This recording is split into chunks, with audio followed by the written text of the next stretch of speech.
mal contra vosotros, mintiendo.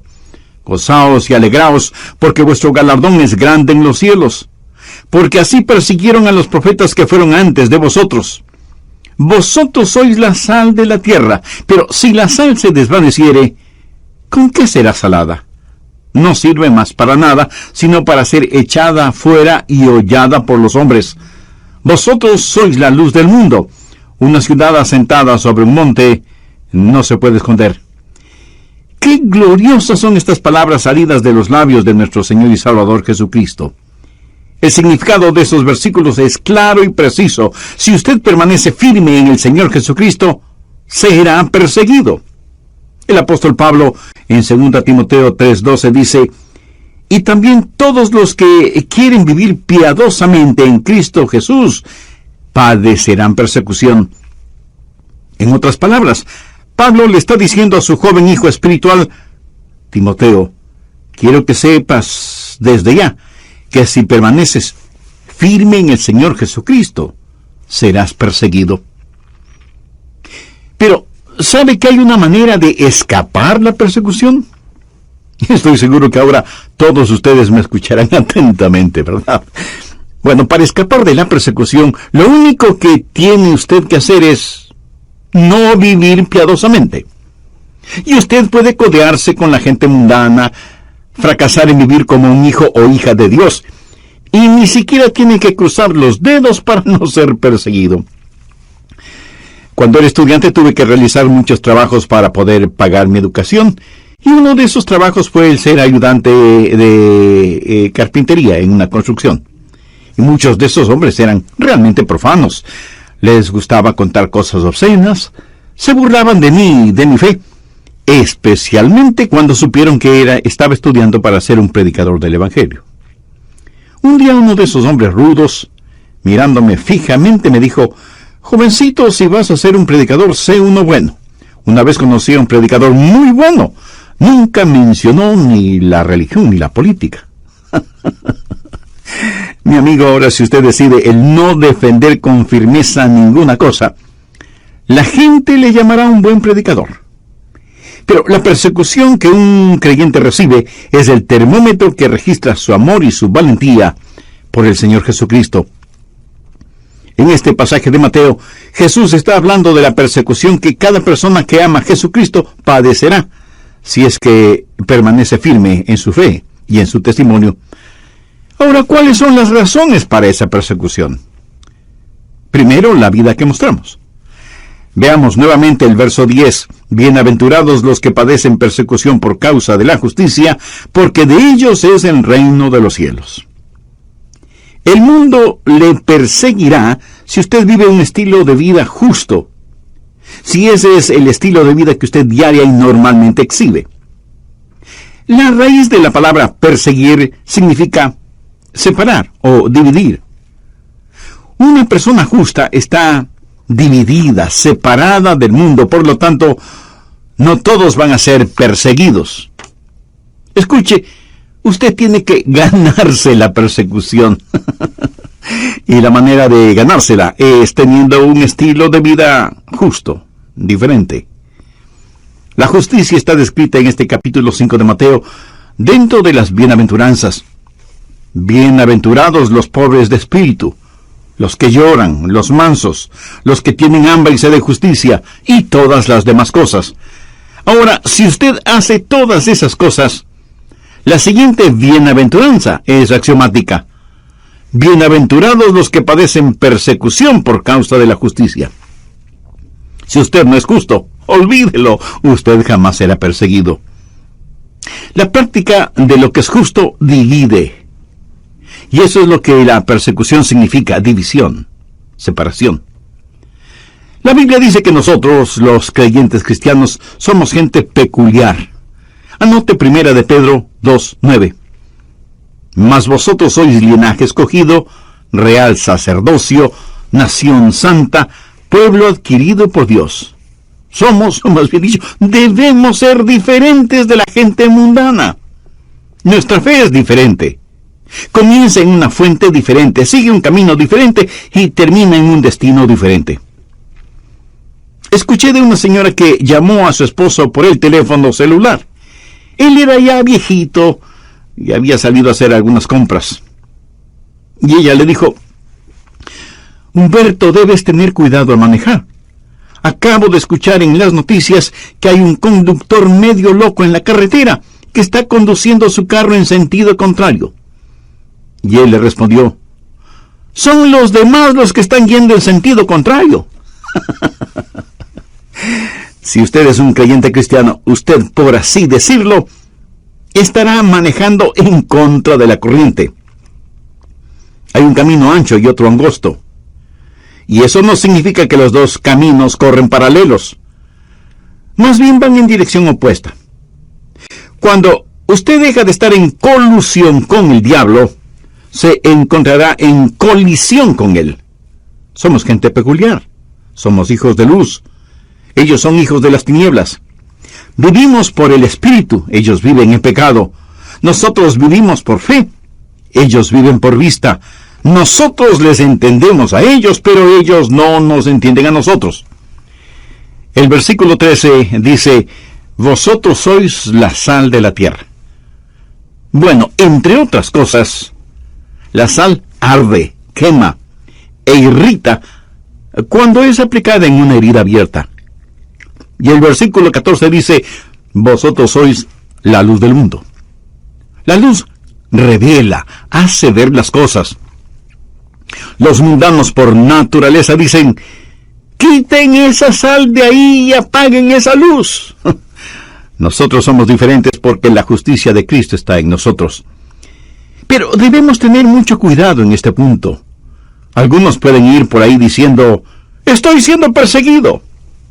Y puede ser que sea cierto, pero no está siendo perseguido por causa de la justicia, sino porque ha quebrantado alguna ley.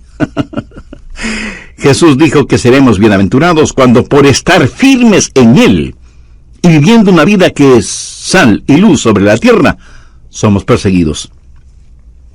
Busque Primera de Pedro, capítulo 4, los versos del 14 al 16. Si sois vituperados por el nombre de Cristo, sois bienaventurados, porque el glorioso Espíritu de Dios reposa sobre vosotros. Ciertamente de parte de ellos Él es blasfemado, pero por vosotros es glorificado. Así que ninguno de vosotros padezca como homicida, o ladrón, o malhechor, o por entremeterse en lo ajeno. Pero si alguno padece como cristiano, no se avergüence, sino glorifique a Dios por ello.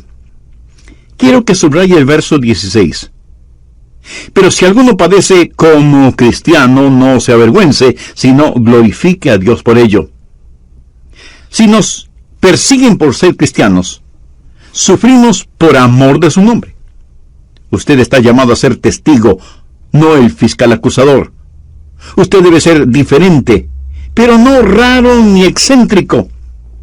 Y cuando le persigan, debe ser porque ellos tienen suficientes evidencias de que usted es, en verdad, un creyente cristiano.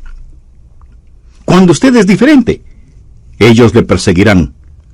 Estarán escuchando todo lo que dice, estarán mirando todo lo que hace, tratando de encontrar alguna falla, algo negativo en usted. Y si lo encuentran, ellos se sentirán muy felices teniendo motivos para juzgarle y condenarle. En las páginas del Nuevo Testamento leemos el relato de cuando Jesús y sus discípulos cruzaban un campo sembrado con trigo. Era durante el día de reposo legal, el día de descanso. Él y sus discípulos tenían hambre, por lo que tomaron algunas espigas de trigo, las restregaron entre sus manos, quitando la cáscara, para poder comer el trigo. Y algunos fariseos dijeron: ¡ajá! Han quebrantado el día de reposo. Lo cual no era cierto. Pero lo interesante en esta historia es que, ¿qué hacían esos fariseos en ese campo de trigo, de todas maneras? Estaban persiguiendo a Jesús. Y eso mismo es lo que hacen y harán los modernos fariseos. Perseguirán a los cristianos. Y cuando su vida cristiana sea como un estandarte flameando muy en alto, ellos estarán escudriñándole por lo bajo, tratando de encontrar algo para poder criticarle. ¿Por qué somos perseguidos? Por la clase de vida que vivimos. Segundo, las mentiras que sufrimos. Mateo 5:11. Bienaventurados sois cuando por mi causa os vituperen y os persigan, y digan toda clase de mal contra vosotros mintiendo. Ellos dirán mentiras en su contra, se inventarán cosas que no son ciertas. No se olvide que la persona más justa que ha vivido en esta tierra fue obviamente Jesús. ¿Y por qué le crucificaron? Por el testimonio de testigos falsos. Personas que mintieron acerca del Señor Jesucristo. Usted debe esperar que digan mentiras acerca de usted. Que digan mentiras acerca de su pastor y en general que digan mentiras acerca de los verdaderos hijos e hijas de Dios. Ellos le perseguirán por el estilo de vida que vive, le perseguirán por las mentiras que dirán en su contra, y la razón de que mientan contra nosotros es porque les molesta nuestra firme fe en el Señor Jesucristo. Tercero, por el Señor a quien servimos. Porque somos perseguidos. Por causa del Señor a quien amamos, a quien obedecemos y a quien servimos. Bienaventurados sois cuando por mi causa os vituperen y os persigan. ¿Sabía usted que el mundo odia a Jesús? Y a no dudarlo, alguien dirá, oh no, pastor, el mundo ama a Jesús. Si usted me dice eso, mi amigo, tendré que preguntarle en qué planeta vive. Pongamos las cosas en claro. El mundo no tiene ningún problema con el bebé Jesús.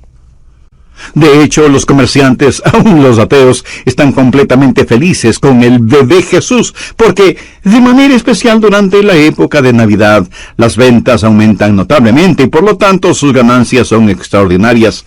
¿Cómo no van a estar contentos con el bebé Jesús? No, el mundo no odia al bebecito que nació en Belén.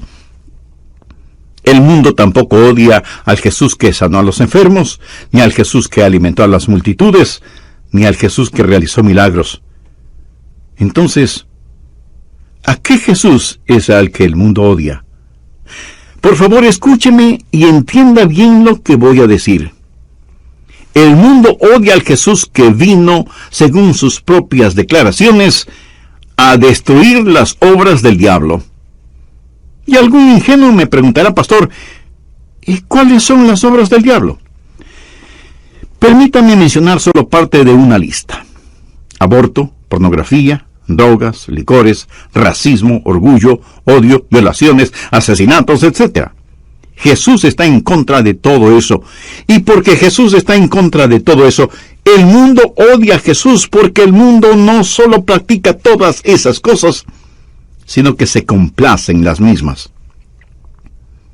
Veamos rápidamente Juan 15, los versos del 19 al 22.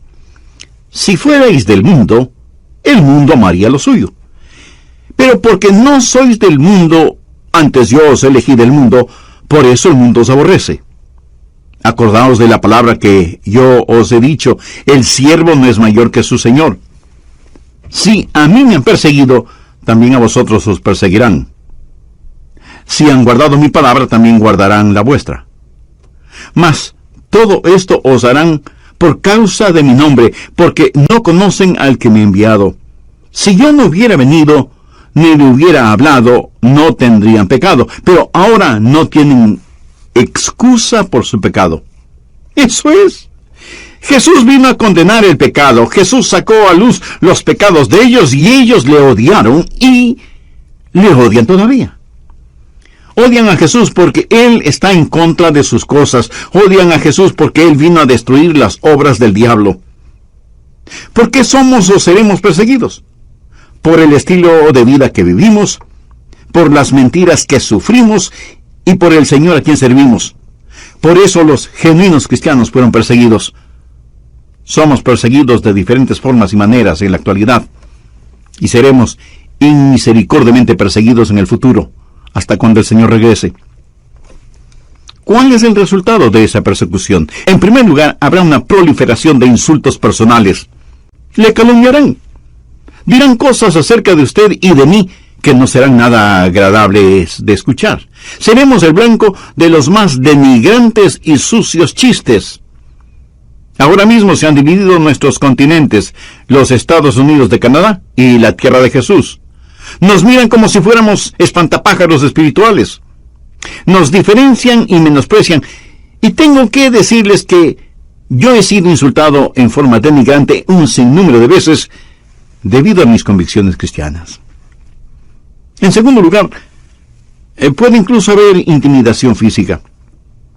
Este mismo momento, en muchos países del mundo, hermanos y hermanas en la fe están en las cárceles porque se han parado firmes contra el pecado, especialmente contra el aborto, perseguidos y encarcelados.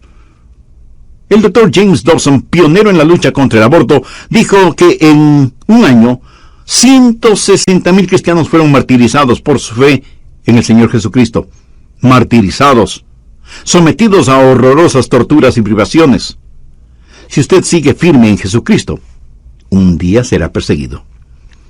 En la China, los cristianos que adoran en iglesias que no son controladas por el gobierno enfrentan diariamente prisión y tortura.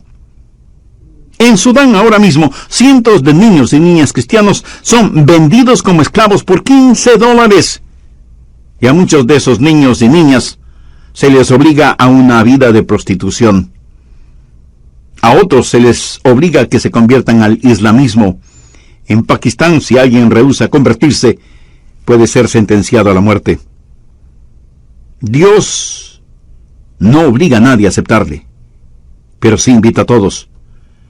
¿Tiene usted una relación personal con Dios por medio de su Hijo Jesucristo? Si desea, puede tenerla ahora mismo. Le invito a orar conmigo de la siguiente manera. Dios eterno, te agradezco que me das el privilegio de voluntariamente venir a ti para implorar gracia y misericordia, porque soy un pecador y estoy perdido. Señor Jesús, intimidación física. Bien, continuemos con el material para hoy. En tercer lugar, habrá injusticia social. Jesús dio la advertencia sobre todas estas cosas. Por favor, vamos al Evangelio de Marcos capítulo 13, los versos del 9 al 13. Pero mirad por vosotros mismos, porque os entregarán a los concilios, y en las sinagogas os azotarán, y delante de gobernadores y de reyes os llevarán por causa de mí, para testimonio a ellos. Y es necesario que el Evangelio sea predicado antes a todas las naciones. Pero cuando os trajeren para entregaros, no os preocupéis por lo que habéis de decir, ni lo penséis, sino lo que os fuere dado en aquella hora, eso hablad. Porque no sois vosotros los que habláis, sino el Espíritu Santo. Y el hermano entregará a la muerte al hermano, y el padre al hijo, y se levantarán los hijos contra los padres y los matarán, y seréis aborrecidos por todos por causa de mi nombre. Mas el que perseverare hasta el fin, este será salvo. Este pasaje de la Escritura tiene que ver con la gran tribulación y los horrores de la misma, pero aún en nuestros días podemos ya ver relámpagos de la misma. Sin embargo, lo más sorprendente, lo increíble es que esta clase de injusticia procederá del mundo religioso. Usted será llevado delante de concilios en iglesias y sinagogas, y será el mundo religioso el que le persiga. ¿Sabía usted que las peores injusticias y persecuciones que he sufrido en mi vida han sido orquestadas por el mundo religioso? Pero esa injusticia no solo vendrá del mundo religioso, sino que también provendrá de un gobierno mundial. Miremos otra vez Marcos 13:9. Pero mirad por vosotros mismos, porque os entregarán a los concilios, y en las sinagogas os azotarán, y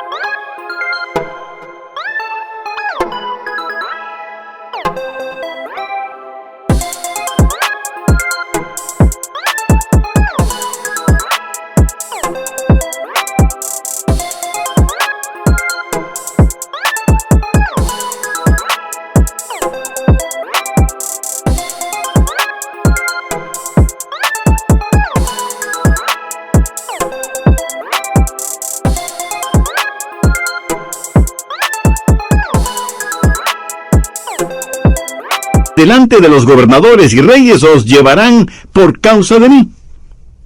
Este sistema mundial está cargado contra Jesús. La Unión Americana de Libertades Civiles, ACLU por sus iniciales en inglés, en Norteamérica, dijo desde California lo siguiente, y lo voy a citar en forma textual.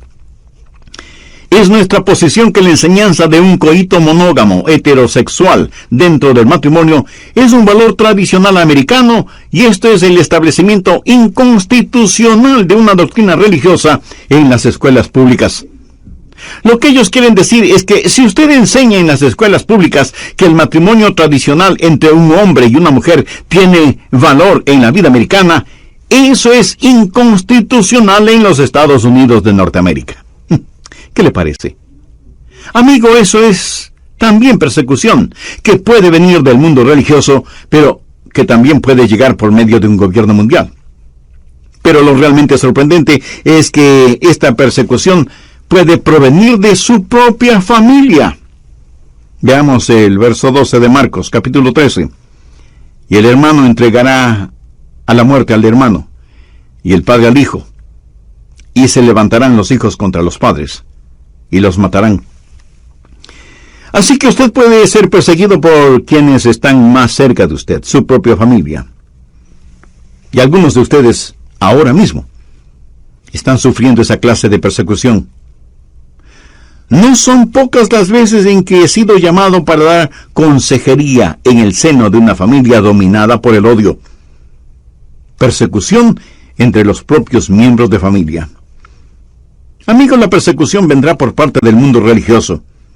También se hará realidad por medio de un gobierno mundial. Y habrá persecución dentro de la propia familia. Esto no es algo que yo le estoy diciendo. Yo solo le estoy dando a conocer lo que el mismo Señor Jesucristo dijo. Finalmente, ¿cuál debería ser nuestra respuesta? ¿Cómo debemos responder en estos últimos días a la persecución que ya estamos experimentando y que se pondrá peor y peor?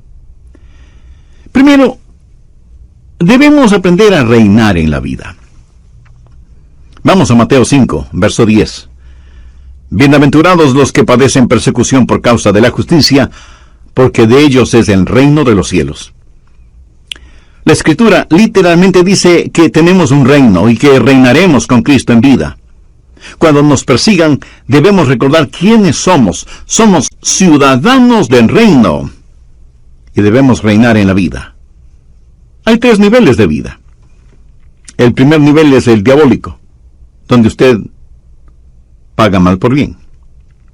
El segundo nivel es el humano, donde se paga mal por mal y bien por bien.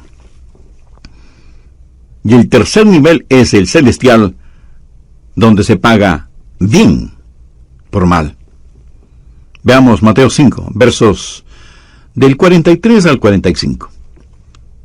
Oísteis que fue dicho, amarás a tu prójimo y aborrecerás a tu enemigo. Pero yo os digo, amad a vuestros enemigos, bendecid a los que os maldicen, haced bien a los que os aborrecen, y orad por los que os ultrajan y persiguen, para que seáis hijos de vuestro Padre que está en los cielos, que hace salir el sol sobre malos y buenos, y hace llover sobre justos e injustos. Cuando nos persigan, no debemos tratar de desquitarnos. Nosotros estamos viviendo en el nivel del reino celestial. Ellos están viviendo en el nivel mundano. ¿Qué es lo que hacemos cuando nos desquitamos? Que tenemos que abandonar nuestra posición, nuestro nivel. Y entonces ya no reinamos con el Señor Jesucristo. Alguna vez leí un librito intitulado Algunos perros que he conocido. Fue escrito por un anciano pastor metodista, y él cuenta que alguna vez estuvo en un pueblo para unas reuniones de avivamiento y recibió algunas críticas. Un día, saliendo del restaurante en donde había comido, vio en la calle un espectáculo fuera de lo común. Un gran, enorme perro bulldog, con tremendas mandíbulas y musculosas patas, iba por la calle seguido por un remedo de perrito callejero que le gruñía y le ladraba al gigantesco perro. El bulldog podía terminar con esa caricatura de perro con un par de mordiscos, pero siguió caminando sin prestarle ninguna atención al bullicioso perrito. El anciano pastor metodista vio todo esto y luego, en su cuarto, escribió estas palabras: pude haberme reído, pero no lo hice. Fui a mi cuarto para orar y dije: Dios, lo que sea que tiene ese bulldog, yo lo quiero. O la habilidad para caminar con pasos firmes y seguros, aunque los perritos insignificantes estén a mi alrededor gruñendo y ladrando. Y luego él hizo la siguiente observación: necesitamos hombres a quienes ni las palabras de admiración, ni los gritos de la multitud les cambie. Hombres que puedan caminar en medio de las críticas, la condenación, los anatemas y los insultos, contentos de saber que en la manera de su formación y en su hechura hay algo tan leal que los defiende contra tales cosas. Hombres que son demasiado altos para doblegarse, cuyos oídos están muy cercanos al cielo como para oír los pequeños gruñidos de las gargantas de las cosas que parecen gusanos en la tierra. Amigo, no solo usted reina en la vida, sino que se regocija en el Señor.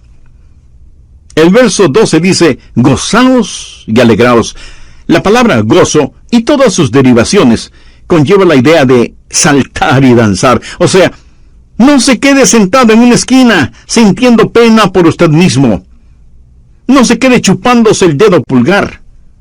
Piense en quienes tenemos por compañeros, porque así persiguieron a los profetas que fueron antes de vosotros. Cuando llegue al cielo, yo no quiero encontrarme con el apóstol Pablo y que me pregunte: Adrián, ¿en dónde están tus cicatrices? Y no quiero ser avergonzado, porque no tengo ninguna cicatriz. Yo quisiera ser un profeta, porque persiguieron a los profetas. Hay unos ejemplos que debemos imitar, y debemos tener un carácter que revele que estamos viviendo por Jesús.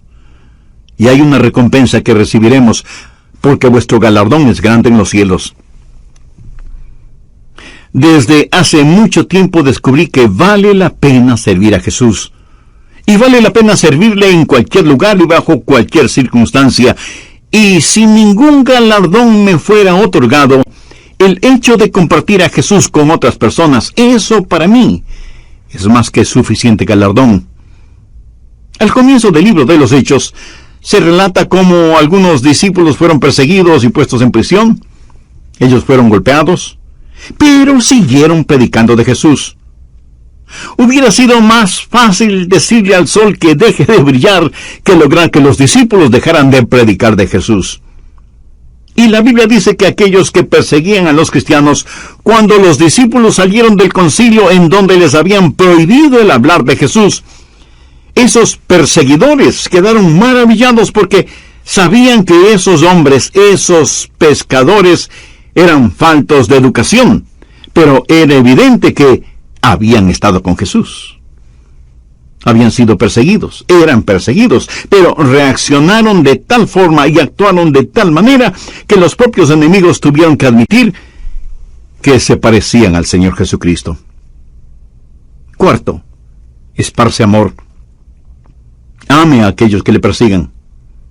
¿Qué es lo que dijo Jesús en Mateo 5:44? Amad a vuestros enemigos, bendecid a los que os maldicen, haced bien a los que os aborrecen, y orad por los que os ultrajan y os persiguen, para que seáis hijos de vuestro Padre que está en los cielos. En otras palabras, no se contente con amar solo a quienes le aman. Derrame amor, esparza amor, aún entre aquellos que le persiguen, le maldicen y le aborrecen. Esto será más fácil de hacerlo si es que usted reina en la vida y entiende quién es usted. Entonces puede esparcir amor. Y este amor no es mera simpatía. es el hacer el bien sin mirar a quién. Note lo que dice el verso 45, que hace salir el sol sobre malos y buenos, y que hace llover sobre justos e injustos. Dios no dice, bueno, voy a tratar bien a algunas personas porque son buenas, pero voy a tratar muy mal a quienes me persiguen. Ese no es el carácter de Dios. No se alegra de que Dios ame a los pecadores. ¿Dónde estaríamos si Dios no nos amara? Quienes nos persiguen, nos maldicen y nos aborrecen están ciegos. No tienen verdadera vida, no entienden. De hecho, la Biblia dice que en los últimos días, aquellos que nos maten pensarán que están haciendo un servicio a Dios. Anote Juan 16, versos 2 y 3. Y aún viene la hora cuando cualquiera que os mate pensará que rinde un servicio a Dios, y harán esto porque no conocen al Padre ni a mí. Están ciegos y necesitan amor, y debemos tratarles como Dios nos trata a nosotros. Veamos un último ejemplo. Esteban fue el primer diácono en la Biblia, y él fue un poderoso predicador de la palabra. Los enemigos podían arguir con él, pero no podían hacer que cambiara de manera de pensar para que cambiara su forma de predicar.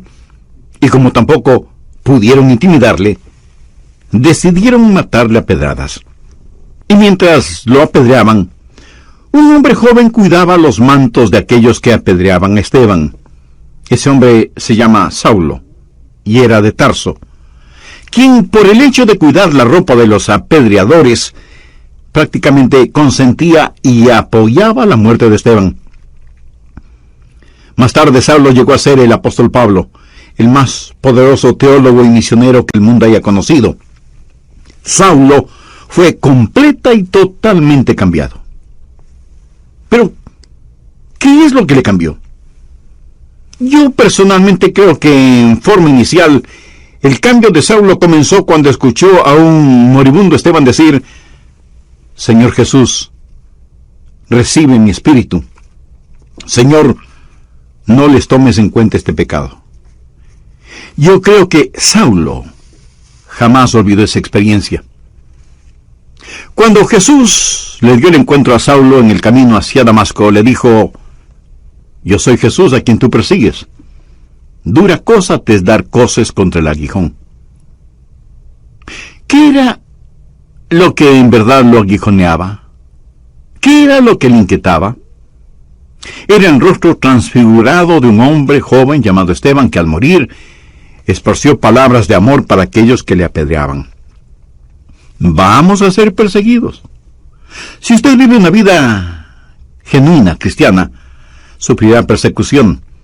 Y debemos creer esto porque así ha sido siempre, lo es en la actualidad, y lo será más intensamente en el futuro. Esta es una poderosa razón para que veamos la necesidad de enseñar a nuestros hijos y a nuestros nietos a permanecer firmes en el Señor Jesucristo como verdaderos soldados de la cruz. Debemos enseñarles con el ejemplo de nuestras propias vidas que vale la pena servir a Jesús.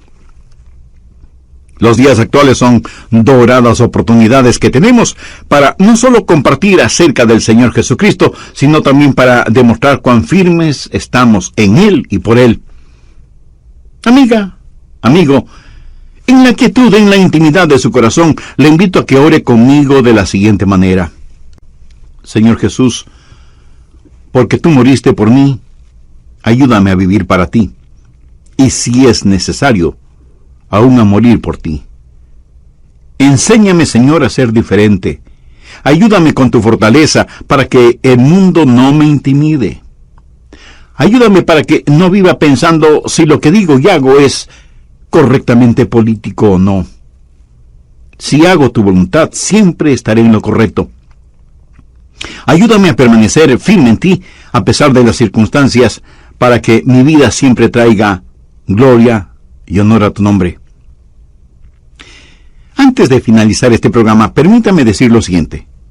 Jesús sufrió persecución, martirio y muerte para que usted y yo podamos ser salvos. Él llevó nuestros pecados y sangró y agonizó sobre la cruz para pagar por completo la deuda de nuestro pecado. Y no nos salvamos porque sufrimos. Nos salvamos porque Jesús sufrió por nosotros. Y esa salvación la podemos obtener gratuitamente porque es el regalo de Dios para nosotros. Y aunque la paga del pecado es muerte, la dádiva o regalo de Dios es vida eterna en el Señor Jesucristo. ¿Quisiera usted recibir ese regalo hoy? ¿Le gustaría saber que sus pecados le son perdonados, que Cristo está en su corazón y que el cielo será su hogar eterno? ¿Le gustaría vivir con firmeza y convicción la vida cristiana? Entonces le invito a que ore conmigo la siguiente oración. Querido Dios, gracias por amarme y permitir que tu Hijo Jesús muera por mí en la cruz, pagando por completo la culpa de mis pecados. Señor Jesús, gracias por la agonía que sufrí